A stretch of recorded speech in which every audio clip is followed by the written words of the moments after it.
ഇന്നലെ കേരള നിയമസഭയിൽ ഒരുപാട് ഔട്ട് ഓഫ് സിലബസ് ചോദ്യങ്ങളുമായിട്ട് ഇദ്ദേഹം വന്നെത്തി. ആരാ? V P Sajeendran, Kunnathunad M L A.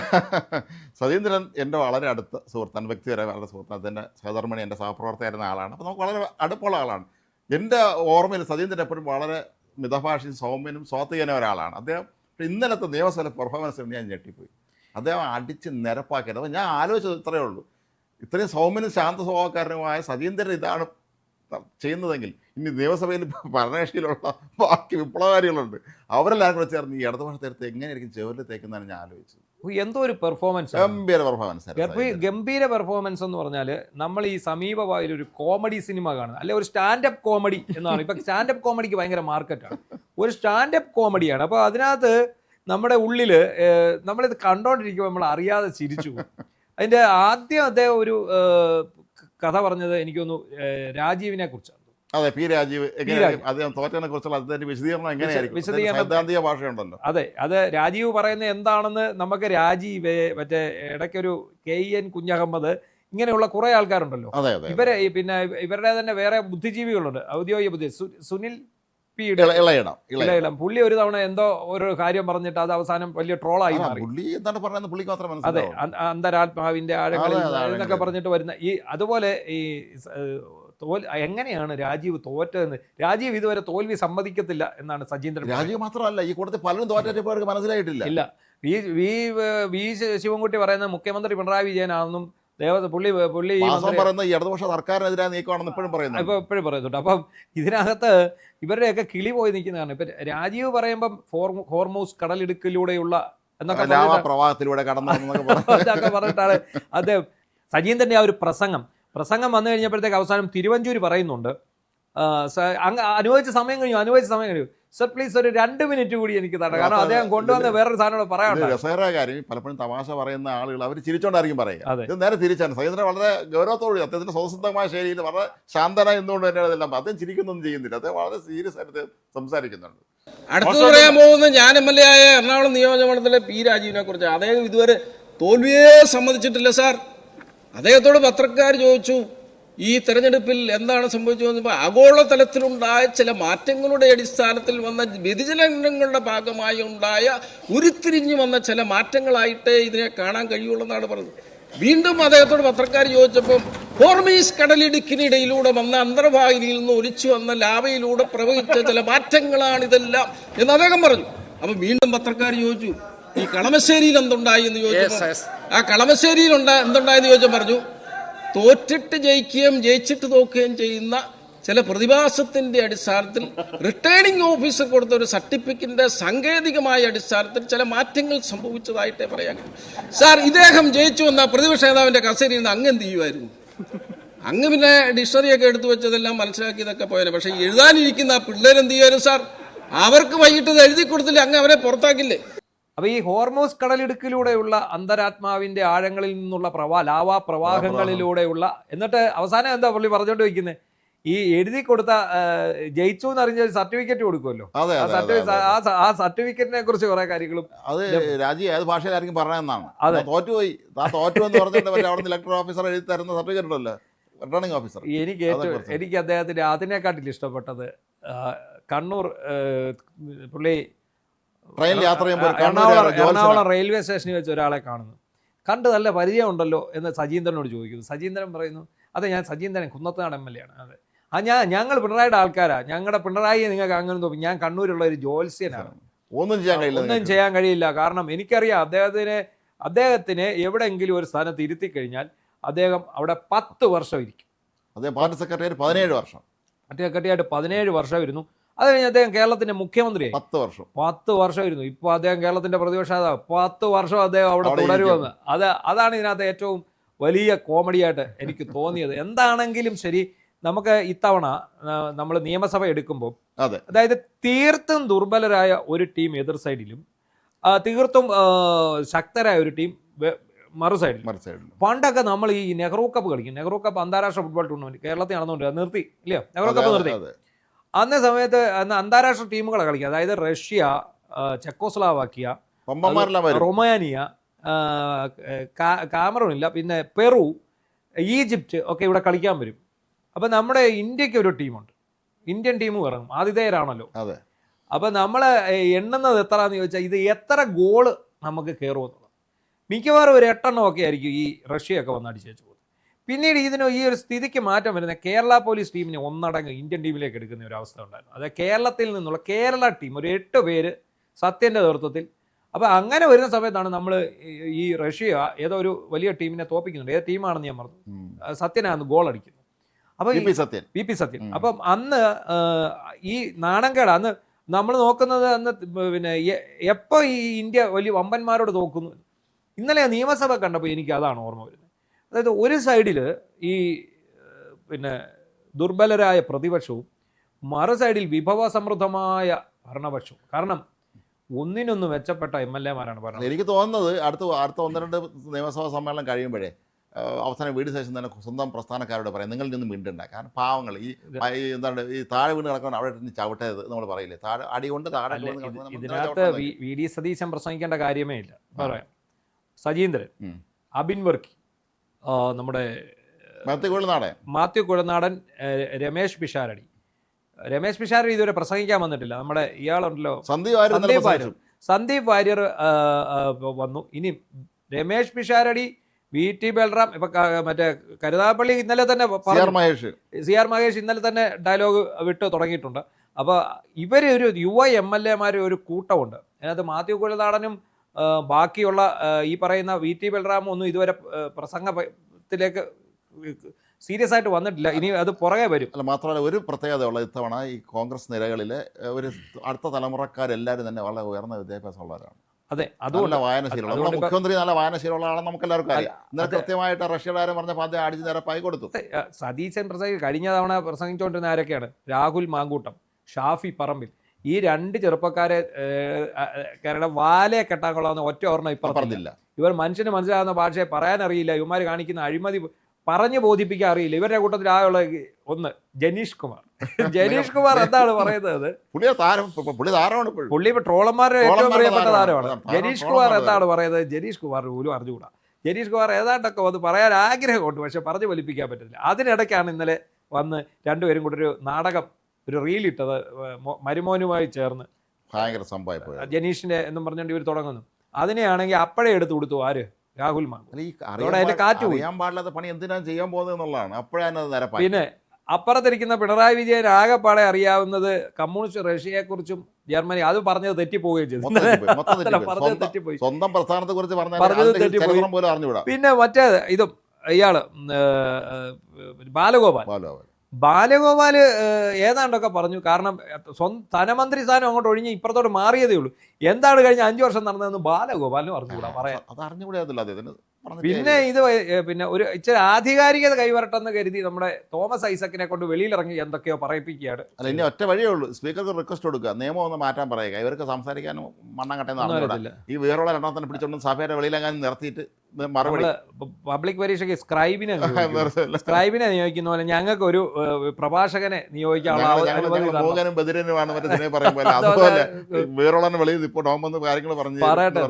എന്താണെങ്കിലും ഈ നിയമസഭയുടെ ചരിത്രത്തിൽ യുവമാർ ചവിട്ട് മേടിച്ച് തീരത്തേ ഉള്ളൂ. കാരണം അല്ല, ഏതായാലും ഈ സജീന്ദ്രൻ ഇന്നലത്തെ നിയമസഭയിലെ ആ പെർഫോമൻസ് ഉണ്ടല്ലോ, അത് എല്ലാവരും ഒന്ന് കാണണം. ഞങ്ങൾ ബാക്കി ഭാഗം കൂടെ ഉൾപ്പെടുത്തിയിട്ടുണ്ട്. കൃത്യമായിട്ടൊന്ന് കാണുക. കാരണം ഈ ഇത് തുടക്കമേ ആയിട്ടുള്ളൂ എന്നാണ് നമ്മൾ ഓർക്കേണ്ടത്. അതായത് പറഞ്ഞ രമേശ് പിഷാരടി ഒന്നും വരാൻ പോകുന്നതേ ഉള്ളൂ. അവരോടൊക്കെ വന്നു കഴിയുമ്പോഴത്തേക്ക് അതുകൊണ്ട് എന്ത് പറ്റിയെന്നറിയോ? ഈ സഭാ ടിവിയുടെ വ്യൂവേഴ്സിന്റെ എണ്ണം കൂടി. അല്ല, സഭാ ടി വിയിൽ നേരത്തെ ഒരു വിഷയം ഉണ്ടായിരുന്നില്ല. ഇപ്പൊ സജീന്ദ്രൻ ഇങ്ങനെ സംസാരിക്കാൻ അവർ മാറ്റിക്കളയായിരുന്നു. ഇപ്പൊ അതില്ല. ഇപ്പൊ സഭാ ടിവിയുടെ വ്യൂവേഴ്സിന്റെ എണ്ണം കൂടിയിട്ടുണ്ട്. സഭാ ടി വി ഹിറ്റ് ആകാൻ പോയി. ഇനി എനിക്കൊന്ന് റേറ്റിംഗിൽ ചിലപ്പോൾ ഇവർ ഒന്നാമത് വരും. മാർക്കിലോട്ട് ഇട്ട് കൊടുത്താൽ മതി. നമുക്കെല്ലാം എതിരാളിയെ മാറും സഭാ T V. Sajeendran sir, Shri M. Vincent അവതരിപ്പിച്ച ഈ ഉപക്ഷേപത്തിന്മേലുള്ള ചർച്ചയ്ക്ക് ഞാനും നന്ദി രേഖപ്പെടുത്തുകയാണ് സാർ. ഗവർണറോട് നന്ദി രേഖപ്പെടുത്തുന്നതിനോടൊപ്പം തന്നെ അപ്പുറത്തിരിക്കുന്ന പ്രതിപക്ഷ നേതാവ് ശ്രീ പിണറായി വിജയനോടും നന്ദി രേഖപ്പെടുത്തുകയാണ്. കാരണം ഇത്രയും വലിയ ഭൂരിപക്ഷത്തിന് ഞങ്ങൾക്കൊക്കെ ജയിക്കുവാനുള്ള ഒരു അവസരം ഒരുക്കിയ മനുഷ്യനാണ് അദ്ദേഹം. സാർ, PRD സ്ഥാപിച്ച LDF അല്ലാതെ മറ്റാരുണ്ട് എന്നുള്ള ബോർഡുകൾ കേരളത്തിൽ എല്ലാ ജംഗ്ഷനിലും ഇപ്പോൾ ഉണ്ട്. അത് മാറ്റരുതെന്നാണ് എനിക്ക് മുഖ്യമന്ത്രിയോട് അഭ്യർത്ഥിക്കാനുള്ളത്. ആ ബോർഡുകളാണ് ഇന്നിപ്പോൾ UDFൻ്റെ ഐശ്വര്യം. പിണറായി വിജയനോടൊപ്പം അദ്ദേഹത്തോടൊപ്പം പ്രവർത്തിച്ച മറ്റ് മന്ത്രിമാരോട് ഞാൻ നന്ദി രേഖപ്പെടുത്തുകയാണ് സാർ. ആദ്യം എനിക്ക് നന്ദി രേഖപ്പെടുത്താൻ തിരുവനന്തപുരത്ത് തൊട്ട് എടുക്കുകയാണ് വി ശിവൻകുട്ടിയോട് നന്ദി രേഖപ്പെടുത്താതെ പറ്റില്ലല്ലോ. വി ശിവൻകുട്ടിയെ ലോകം അറിയപ്പെടുന്നത് അങ്ങിരിക്കുന്ന ചേംബറിൽ കയറി ആ കമ്പ്യൂട്ടറുകളും കസേരകളും എല്ലാം തല്ലിപ്പൊളിച്ച് മുണ്ട് മടക്കി കുത്തുനിന്ന് ആനന്ദ നൃത്തമാടിയ ആളാണ് വി ശിവൻകുട്ടി. അന്നാണ് ലോകമാദ്യമായി വി ശിവൻകുട്ടിയുടെ ശുഷ്കാന്തി ലോകമെമ്പാടും കണ്ടത്. കേരളത്തിലെ ഒരു MLA ലോകത്തെമ്പാടും അദ്ദേഹത്തിൻ്റെ ശുഷ്കാന്തി കാണിച്ച ഒരു സമയമായിരുന്നു അന്ന്. ഞാനന്ന് ഈ നിയമസഭയിലെ അംഗമായിരുന്നു. സാർ, ഇന്ന് തിരുവനന്തപുരം MLAമാരോട് ചോദിച്ചാൽ അറിയാം. തിരുവനന്തപുരത്തുള്ള ആളുകൾ, അയൽവാസികളൊക്കെ വഴക്കുണ്ടാക്കിയാൽ അവർ പറയുന്നത് ഒരു വാക്കുണ്ട്: നീ എത്ര ചീത്തകൾ വേണേലും വിളിച്ചോ, പക്ഷേ ശിവൻകുട്ടി അണ്ണനെ പോലെ ശുഷ്കാന്തി കാണിക്കരുത്, എൻ്റെ ഭാര്യയും മക്കളും ഒക്കെ ഇവിടെ നിൽക്കുകയാണ് എന്നാണ് പറയുന്നത്. സാർ, അദ്ദേഹത്തോട് നന്ദി പറയണം. പിന്നെ അടുത്തത് കൊല്ലത്തേക്ക് കിടക്കുമ്പം ചിഞ്ചു റാണിയാണ്. ചിഞ്ചു റാണി എന്ന് പറയുന്നയാൾ ക്ഷീരവികസന വകുപ്പ് മന്ത്രിയായിരുന്നു. കന്നുകാലികൾക്ക് പോലും നയാ പൈസയുടെ പ്രയോജനമുണ്ടായില്ല. ഞങ്ങൾ ചടയമംഗലം തിരിച്ചു പിടിക്കാൻ വേണ്ടി കേരള പ്രദേശ് കോൺഗ്രസ് കമ്മിറ്റിയിലെ നിത്യഹരിത നായകനായ പ്രേം നസീറിനെ രംഗത്തിറക്കി ആ സീറ്റ് തിരിച്ചു പിടിച്ചു. സാർ, കേരളത്തിലെ കന്നുകാലികളും ആടുമാടുകളും പോലും പ്രതിഷേധിച്ച ഒരു മന്ത്രിയായിരുന്നു.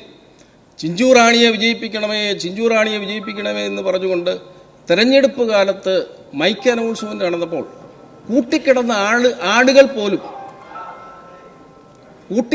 ആടുകൾ പോലും ചെയ്യരുതേ എന്നാണ് സാർ കരഞ്ഞുകൊണ്ടിരുന്നത്. കാരണം ഈ പിണറായി വിജയൻ സർക്കാരിനെതിരെ മൃഗങ്ങൾ പോലും ഇത്രമാത്രം പ്രതികരിച്ച ഒരു തെരഞ്ഞെടുപ്പ് ഈ കഴിഞ്ഞ തെരഞ്ഞെടുപ്പാണ് സാർ. അടുത്ത കാലത്ത് അല്ല, അവര് പറഞ്ഞോട്ടെ, എനിക്ക് പറയാനുള്ളത് മറുപടിയായിട്ട് പ്രതിപക്ഷ നേതാവുണ്ട് സാർ. അടുത്തതായിട്ട് Shri KB Ganesh Kumar sir. KB Ganesh കുമാറാണ്. അദ്ദേഹത്തോട് നന്ദി പറയാതിരിക്കാൻ പറ്റില്ല. കാരണം അദ്ദേഹത്തിന്റെ പ്രധാന ജോലി എന്ന് പറയുന്നത് അദ്ദേഹം മന്ത്രിപ്പണി എന്ന് പറയുന്നത് അദ്ദേഹത്തിന്റെ പാർട്ടിയും പണിയായിരുന്നു. അദ്ദേഹം കത്ത് തയ്യാറാക്കി കൊടുക്കുന്ന ഒരു വിദഗ്ധനായിരുന്നു. ഉമ്മൻചാണ്ടി സാറിനെതിരെ വ്യാജ കത്ത് റെഡിയാക്കി കൊടുത്ത ആളാണ് KB ഗണേഷ് കുമാർ. അതേ ഇപ്പോൾ തോൽവിയൊക്കെ ഏറ്റതിന് ശേഷം അദ്ദേഹം ഒരു ആത്മകഥ എഴുതുകയാണെന്നാണ് ഞാൻ അറിഞ്ഞത്. മന്ത്രിപ്പണി എനിക്ക് പാർട്ട് ടൈം പണിയായിരുന്നു എന്നുള്ളതാണ് അദ്ദേഹത്തിൻ്റെ ആത്മകഥയുടെ പേര് എന്നാണ് അദ്ദേഹത്തിൻ്റെ അടുത്ത ആളുകൾ പറഞ്ഞത്. സാർ, അദ്ദേഹം ഇന്ദിരാ ഗ്യാരണ്ടി പ്രഖ്യാപിച്ചപ്പോൾ ആദ്യമേ അദ്ദേഹം എതിർത്തു. ഇന്ദിരാ ഗ്യാരണ്ടിയിൽ സ്ത്രീകൾക്ക് KSRTC ബസ്സിൽ സൗജന്യ യാത്ര. അദ്ദേഹം എന്തിനാ എതിർക്കുന്നത്? അന്ന് ഗതാഗത വകുപ്പ് മന്ത്രിയായിരുന്നു. അത് UDF സർക്കാർ വന്നു കഴിയുമ്പോൾ നടപ്പിലാക്കേണ്ട ഒരു പദ്ധതിയല്ലേ? അതിന് ഇദ്ദേഹം എന്തിനാ എതിർക്കുന്നത്?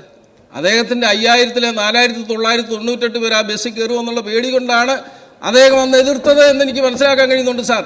അദ്ദേഹത്തോടും ഈ സർക്കാരിനെ അധികാരത്തിൽ കൊണ്ടുവന്ന് നന്ദി രേഖപ്പെടുത്തുകയാണ് സാർ. പിന്നെയുള്ളത് VN വാസവനാണ്. VN വാസവൻ എന്ന് പറയുന്ന മന്ത്രി സാർ, സ്വർണം കെട്ടത് ആരപ്പ, സഖാക്കളാണ് അയ്യപ്പ എന്നുള്ളത് സഖാക്കന്മാരുടെ ഫോണുകളിൽ പോലും ഇപ്പോൾ റിംഗ് ടൂണാണ്. ഈ VN വാസവൻ എങ്ങനെ ജയിക്കുമോ സാർ? പിന്നെ കടകംപള്ളി സുരേന്ദ്രൻ, അതേ പോട്ടെ, ഞാനിപ്പോൾ അതേ മന്ത്രിയായിരുന്നില്ല സാർ. അയ്യപ്പൻ എന്ന് പറയുന്ന ആ ദൈവത്തിൻ്റെ സ്വർണം അയ്യപ്പൻ ആദ്യമൊക്കെ ക്ഷമിക്കും.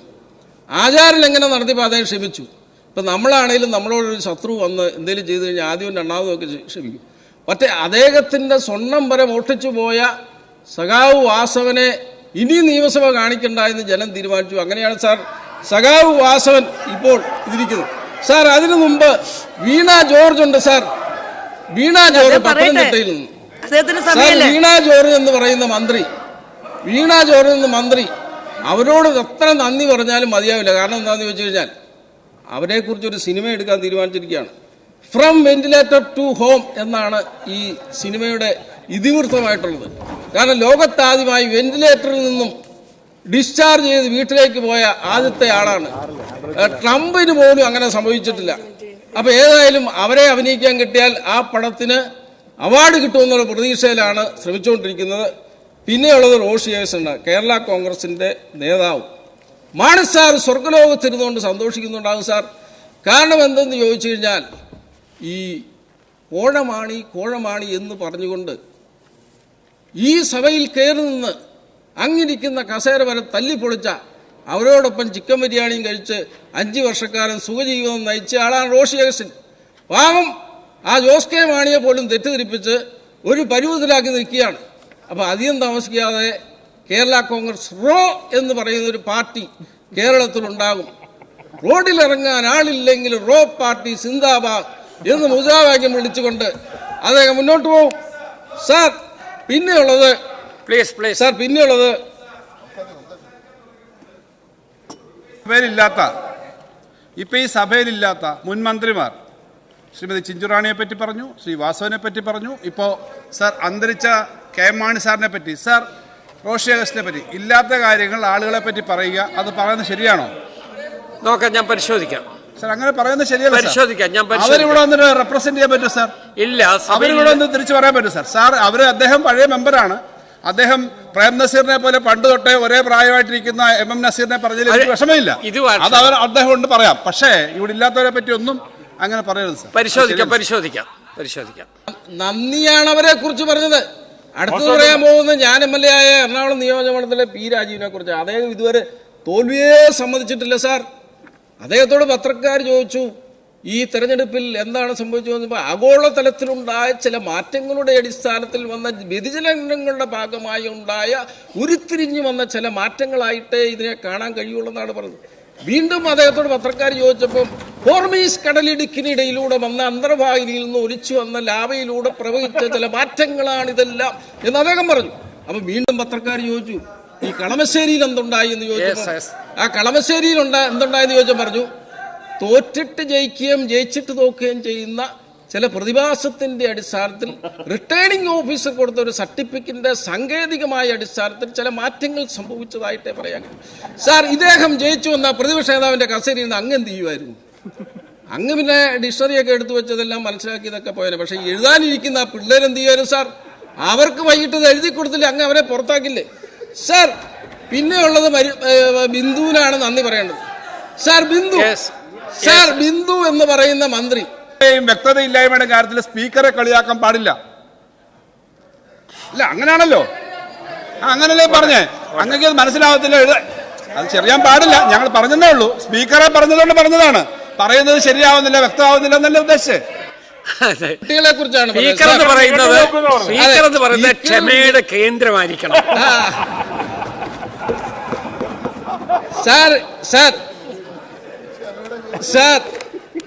പിന്നെ സാർ ഈ തൃശ്ശൂരിൽ നിന്നുള്ള മന്ത്രി ബിന്ദുവാണ്. ഉന്നത വിദ്യാഭ്യാസ മന്ത്രിയായിരുന്നു. ബിന്ദുവിൽ നിന്നും ബിന്ദുവിലേക്ക് പെൻഡുലം ആടിയതല്ലാതെ ഒരു വിദ്യാഭ്യാസ വകുപ്പിലും ഒന്നും നടന്നില്ല സാർ. പിന്നെ കെ കൃഷ്ണൻകുട്ടി, അദ്ദേഹം പ്രായമുള്ള ആളാണ്, എനിക്ക് വളരെ അടുപ്പമുള്ള ആളാണ്. ഞാൻ അദ്ദേഹത്തെ വെറുതെ വിടുകയാണ്. അദ്ദേഹം മന്ത്രി സ്ഥാനം ഒഴിഞ്ഞങ്ങ് പോകുമ്പോൾ അദ്ദേഹം ഒരു സത്യം വിളിച്ചു പറഞ്ഞു. എന്താണ് വിളിച്ചു പറഞ്ഞത്? ഈ കേരളത്തിലുണ്ടായിരുന്ന വെള്ളപ്പൊക്കം എന്ന് പറയുന്നത് മനുഷ്യനിർമ്മിതമായിരുന്നു പിണറായി വിജയൻ കാലത്തെ. ആ സത്യം വിളിച്ചു പറഞ്ഞ ഒരാളായതുകൊണ്ട് ഞാൻ അദ്ദേഹത്തെ വെറുതെ വിടുകയാണ് സാർ. പിന്നെ ഉള്ളത് അബ്ദുൾ റഹ്മാനാണ്. അദ്ദേഹത്തോട് നന്ദി പറയണ്ടേ സാർ? സ്വന്തം മണ്ഡലത്തിൽ നിന്ന് സ്പോർട്സ് വകുപ്പ് മന്ത്രിയായിരുന്നു. PT ഉഷ ഓടിയേക്കാളും വേഗത്തിൽ ഓടി തിരിയിൽ പോയി മത്സരിച്ചു. തിരിയിൽ മത്സരിച്ചപ്പോൾ നമ്മുടെ കുറുക്കോളി മെയ്തീനുണ്ട്. അദ്ദേഹത്തിൻ്റെ ക്രിക്കറ്റ് മാറ്റെടുത്ത് ഒറ്റ അടിയാണ് അടിച്ചത്, 6 അടിച്ചത്. മലപ്പുറം ജില്ലയിൽ പോലും നിന്നില്ല സാർ. ഇപ്പൊ എവിടെയാണെന്ന് കണ്ടുപിടിക്കാൻ പറ്റില്ല സാർ. പിന്നെ അടുത്ത് കോഴിക്കോടുള്ള AK ശശീന്ദ്രനാണ്. AK ശശീന്ദ്രൻ ഇപ്പോഴാണ് കാര്യങ്ങളൊക്കെ മനസ്സിലാക്കി വരുന്നത്. കാരണം അദ്ദേഹം മന്ത്രിയായതിനു ശേഷം 5 വർഷം അദ്ദേഹത്തിന് എന്താണ് നടന്നതെന്നൊന്നും അറിഞ്ഞുകൂടാ. നിയമസഭയിൽ വന്നുപോയി, സെക്രട്ടേറിയറ്റിൽ വന്നിരുന്നു പോയി. അദ്ദേഹത്തിന് അങ്ങനെ ഒരു ബോധമില്ലാതെ വരാൻ കാരണം കോഴിക്കോട് ജില്ലയിലെ ഒരു DFO കോഴിക്കോട് ഗസ്റ്റ് ഹൗസിൽ വെച്ച് അദ്ദേഹത്തിന് ഒരു മയക്കുവെടി വെച്ചു. 5 വർഷക്കാലം നിൽക്കുന്ന എഫക്റ്റായിരുന്നു. എന്തായാലും ആ മയക്കുവെടി വെച്ചത് കൊണ്ട് 5 വർഷക്കാലം നാട്ടുകാർക്കൊരു ശല്യവും മന്ത്രിയെ കൊണ്ടുണ്ടായില്ല. വന്യമൃഗങ്ങളുടെ ശല്യം നാട്ടുകാർക്കുണ്ടായെങ്കിലും എനിക്ക് ഷിബു ബേബി ജോൺ സാറിനോട് പറയാനുള്ളത് ആ DFOയെ കണ്ടുകൊടുത്ത് ട്രിപ്പിൾ പ്രൊമോഷൻ കൊടുക്കണം, അദ്ദേഹത്തെ ആദരിക്കണമെന്നുള്ളതാണ് എനിക്ക് പറയുവാണ്. സാർ OR കേളുവാണ് മറ്റൊരു മന്ത്രി. സാർ ഒരു മര്യാദക്കാരൻ പാവാൻ ചുര ഇറങ്ങി വന്നതാണ്. ഈ ബാലഗോപാൽ പട്ടികജാതിക്ക് പട്ടികവർഗക്കാരുടെ ഫണ്ട് അനുവദിച്ചതെല്ലാം ഇങ്ങനെ തിരിച്ചു പിടിച്ചു. ആരെങ്കിലും ചെയ്യോ സാർ? കേരളത്തിൽ എത്ര സാമ്പത്തിക പ്രതിസന്ധി വന്നാലും പട്ടികജാതി പട്ടികവർഗക്കാരുടെ ഫണ്ട് ബഡ്ജറ്റിൽ വകയിരുത്തിയതിനു ശേഷം തിരിച്ചു പിടിച്ച ബാലഗോപാലാണ് ഞാൻ പ്രസംഗിക്കുമ്പോൾ ഈ തർക്കം പറഞ്ഞുകൊണ്ടിരിക്കുന്നത്. സാർ സമയം കൊടുക്കുന്നത് പട്ടികജാതിക്കാരുടെ കണ്ണീര് വീണ സർക്കാരാണ് സർക്കാർ. ഈ സർക്കാർ ഫണ്ട് കൊടുത്തില്ല, അനുവദിച്ചതിന് ശേഷം തിരിച്ചു പിടിച്ചു. സാർ സമയം തീർന്നു. സാർ പട്ടികജാതിക്കാരുടെ ഫണ്ട് തിരിച്ചു പിടിച്ച ആളാണ് ഇദ്ദേഹം. സാർ എനിക്ക് അവസാനം നന്ദി പറയേണ്ടത് എനിക്ക് സാർ മഹേഷിന്റെ 1.5 മിനിറ്റ് ഉണ്ട്. പിന്നെ അത് പക്ഷേ ഇവിടെ പെർമിറ്റ് ചെയ്തില്ല. അതിലും കൂടുതൽ 2 മിനിറ്റ് തന്നാൽ അങ്ങ് നല്ലവനാണെന്നും കൂടെ ഞാൻ പറഞ്ഞേക്കാം. പിന്നെ സാർ അതൊരു കൈക്കൂലി പോലെയാവും. അത് വേണ്ട.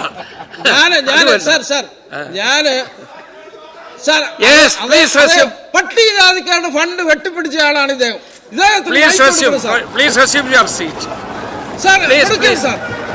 ഒരു കാരണവശാലും കൊടുക്കരുത്. സമയായി സാർ അടുത്ത പ്രതിപക്ഷ നേതാവ് സംസാരിക്കാനുള്ളതാണ്. Please resume your seat. സമയായി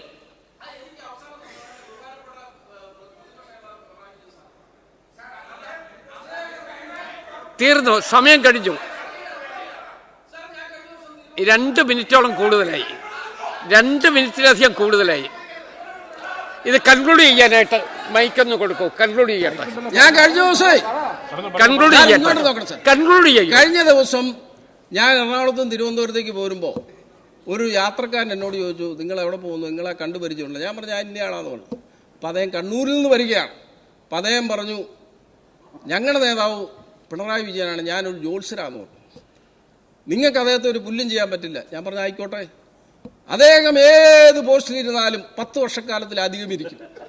അതായത് പാർട്ടി സെക്രട്ടറിയായി 17 വർഷം ഇരുന്നു, മുഖ്യമന്ത്രിയായി 10 വർഷം ഇരുന്നു. ഇനി പ്രതിപക്ഷ നേതാവായിട്ടും നിങ്ങൾക്ക് അദ്ദേഹത്തെ ഒരു പുല്ലും ചെയ്യാൻ കഴിയില്ല. ബാലഗോപാൽ അത് കണ്ട് ആഗ്രഹിക്കും 10 വർഷക്കാലത്തിൽ അദ്ദേഹം ഇരിക്കും. സാർ, എനിക്കൊരു കാര്യം കൂടെ പറയാനുണ്ട്. അങ്ങ് 10 വർഷക്കാലം കേരളത്തിന്റെ മുഖ്യമന്ത്രി ആയിരിക്കുമ്പോൾ അങ്ങ് കരിമ്പൂച്ചകളുടെ നടുവിലായിരുന്നു, രക്ഷാപ്രവർത്തനം നടത്തുന്ന കരിമ്പൂച്ചകളുടെ നടുവിലായിരുന്നു അങ്ങ് ഭൂമിയിൽ ഇറങ്ങുമ്പോഴാണ്. അല്ലാത്തപ്പോൾ അങ്ങ് കാർ കയറുമ്പോൾ കറുത്ത കാറിനിടയിലായിരുന്നു. അങ്ങ് പാർട്ടി പ്രവർത്തകരെ കാണാൻ തയ്യാറില്ല. അങ്ങ് സാധാരണ മനുഷ്യരോടും മൈക്കിനോട് പോലും യുദ്ധം ചെയ്ത ആളാണ് അങ്ങ്. അപ്പോൾ അങ്ങനെയുള്ള ആൾ 10 വർഷക്കാലം പ്രതിപക്ഷ നേതാവായി ഇരിക്കട്ടെ എന്ന് ആശംസിക്കുന്നു. അങ്ങേക്ക് ദീർഘായുസ് കിട്ടട്ടെ എന്ന് ആഗ്രഹിക്കുന്നു. അങ്ങയെക്കുറിച്ച് നല്ലത് പറയാൻ അവസരം തരാത്തതിന് ഞാൻ വിഷമത്തോടുകൂടി ഈ പ്രമേയത്തെ അനുകൂലിക്കുന്നു. നന്ദി.